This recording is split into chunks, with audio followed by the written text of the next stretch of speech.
grocers, oh, the grocers, nearly closed, with perhaps 2 shutters down or 1, but through those gaps, such glimpses.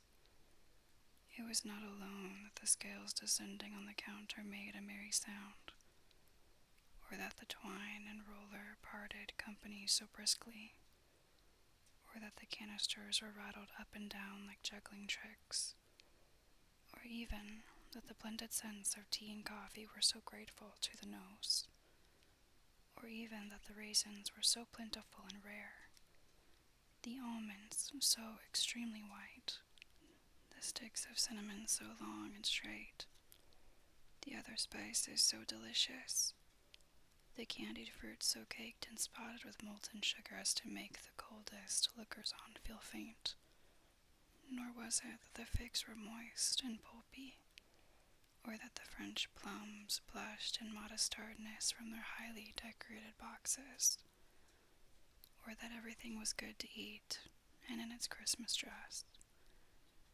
But the customers were all so hurried and so eager in the hopeful promise of the day that they tumbled up against each other at the door, crashing their wicker baskets wildly, and left their purchases upon the counter and came running back to fetch them, and committed hundreds of the like mistakes in the best humor possible,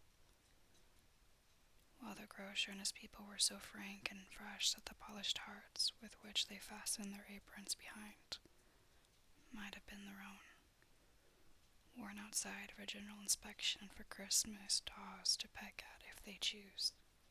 But soon the stables called good people all to church and chapel, and away they came, flocking through the streets, in their best clothes and with their gayest faces, and at the same time there emerged from scores of by-streets, lanes, and nameless turnings innumerable people, carrying their dinners to the bakers' shops. The sight of these poor revelers appeared to interest the spirit very much, for he stood with Scrooge beside him in a baker's doorway, and taking off the covers as their bearers passed, sprinkled incense on their dinners from his torch. And it was a very uncommon kind of torch, for once or twice, when there were angry words between some dinner carriers, who had jostled each other, he shed a few drops of water on them from it, and their good humor was restored directly, for they said it was a shame to quarrel upon Christmas Day, and so it was. God love it, so it was. In time the bells ceased, and the bakers were shut up, and yet there was a genial shadowing forth of all these dinners, and the progress of their cooking in the thawed blotch of wood above each baker's oven where the pavement smoked, as if its stones were cooking too. Is there a peculiar flavor in what you sprinkle from your torch? Asked Scrooge. There is. My own. Would you apply it to any kind of dinner on this day? Asked Scrooge. To any kindly given. To a poor one most. Why to a poor one most? Asked Scrooge. Because it needs it most. Spirit, said Scrooge after a moment's thought, I wonder you, of all the beings in the many worlds about us, should desire to cramp these people's opportunities of innocent enjoyment. Aye, cried the spirit, you would deprive them of their means of dining every 7th day, often the only day on which they can be said to dine at all, said Scrooge, wouldn't you? Aye, cried the spirit, you seek to close these places on the 7th day, said Scrooge, and it comes to the same thing. I seek, exclaimed the spirit. Forgive me if I am wrong. It has been done in your name, or at least in that of your family, said Scrooge. There are some upon this earth of yours, returned the spirit, who lay claim to know us, and who do their deeds of passion, pride, ill will, hatred, envy, bigotry, and selfishness in our name, who are as strange to us, and all our kith and kin, as if they had never lived. Remember that, and charge their doings on themselves, not us. Scrooge promised that he would, and they went on invisible as they had been before, into the suburbs of the town. It was a remarkable quality of the ghost which Scrooge had observed at the baker's, that notwithstanding his gigantic size he could accommodate himself to any place with ease, and that he stood beneath a low roof quite as gracefully and like a supernatural creature as it was possible he could have done in any lofty hall. And perhaps it was the pleasure the good spirit had in showing off this power of his, or else it was his own kind, generous, hearty nature, and his sympathy with all poor men that led him straight to Scrooge's clerks. For there he went and took Scrooge with him, holding to his rope. And on the threshold of the door the spirit smiled and stopped to bless Bob Cratchit's dwelling with the sprinklings of his torch. Think of that. Bob had but 15 bob a week himself. He pocketed on Saturdays but 15 copies of his Christian name. And yet the ghost of Christmas present blessed his 4-roomed house. Then uprose Miss Cratchit, Cratchit's wife, dressed up poorly in a twice-turned gown, but brave in ribbons which are cheap and make a goodly show for 6pence. And she laid the cloth, assisted by Belinda Cratchit, second of her daughters, also brave in ribbons, while Master Peter Cratchit plunged a fork into the saucepan of potatoes, and getting the corners of his monstrous shirt-collar, Bob's private property, conferred upon his son an heir in honor of the day into his mouth, rejoiced to find himself so gallantly attired, and yearned to show his linen in the fashionable parks. And now 2 smaller Cratchits, boy and girl, came tearing in, screaming that outside the baker's they had smelt the goose and known it for their own.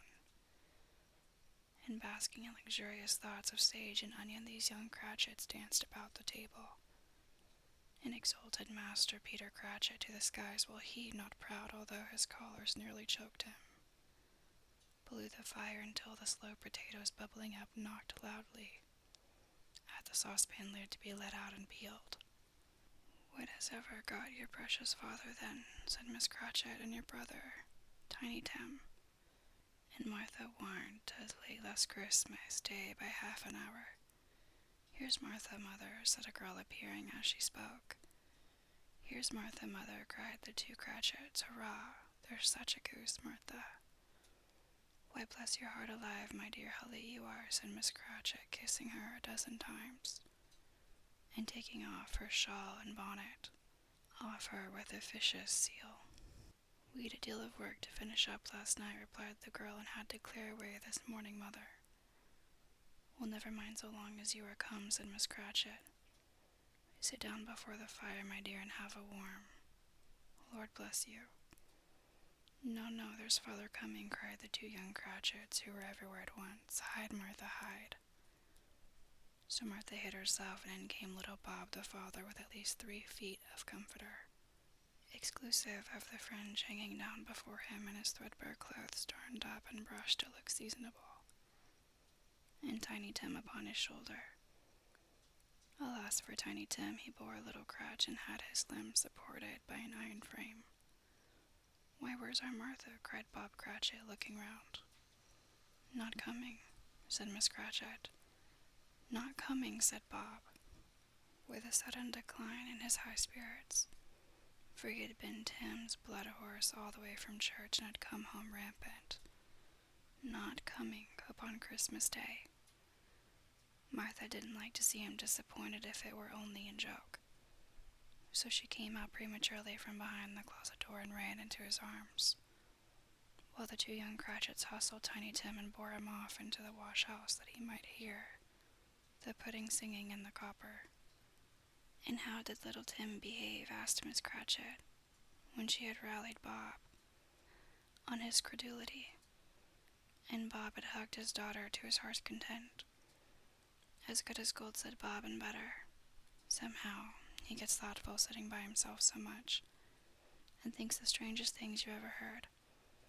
He told me coming home that he hoped that people saw him in the church because he was a cripple, and it might be pleasant to them to remember upon Christmas Day who made lame beggars walk and blind blind men see. Bob's voice trembled when he told them this, and trembled more when he said that Tiny Tim was growing strong and hardy. His active little crutch was heard upon the floor, and back came Tiny Tim before another word was spoken, escorted by his brother and sister to his stool beside the fire.